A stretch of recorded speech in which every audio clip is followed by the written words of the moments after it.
Messi Messi ভাই Messi আব্বা Messi Messi Messi আমার আব্বা মেসি আমার আব্বা মেসি ভাই মেসি আমার আব্বা মেসি আমার আব্বা মেসি কেন আপনার আব্বা আব্বা চারবার আবার গো আবার নিব আবার কাপ নিব ভাই মেসি আমার আব্বা মেসি আবার কাপ নিব ভাই মেসি ব্রাজিল আবার নিব আবার নিব আবার নিব বলছিলেন মেসি আপনার আব্বা আপনার আপনার আসল আব্বাকে বেশি ভালোবাসেন নাকি মেসিকে ভালোবাসেন মেসি রে ভাই মেসির অনেক ভালোবাসি অনেক ভালোবাসি।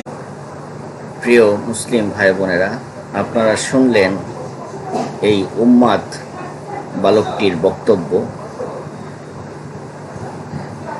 খেলাধুলা মানুষকে কোন পর্যায়ে নিয়ে যেতে পারে, খেলার উন্মাদনা একজন মানুষকে কোন পর্যায়ে নিয়ে যেতে পারে, সেটা এই যুবকের বক্তব্য শুনলেই বোঝা যায়। নিজ পিতাকে অবহেলা করে, তুচ্ছতাচ্ছিল্য করে অন্যের পিতাকে পিতা বলে পরিচয় দেওয়া, এটা এক ধরনের কুফরি।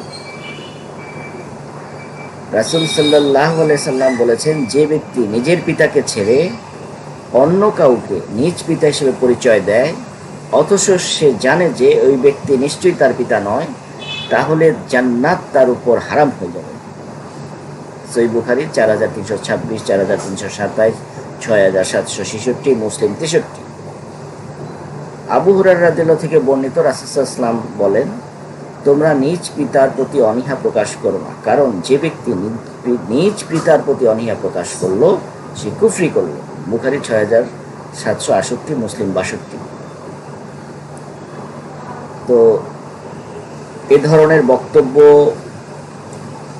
দেওয়াটা এক ধরনের কুফরি এবং জাহান্নামে যাওয়ার কারণ হয়ে যেতে পারে। আল্লাহ আমাদের ঈমানকে বাঁচাক।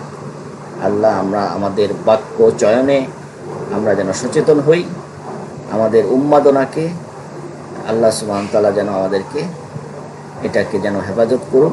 উন্মাদনা যাতে একজন মানুষকে বিবেকহীন করে না দেয়, সেজন্য আল্লাহর কাছে পানা চাই।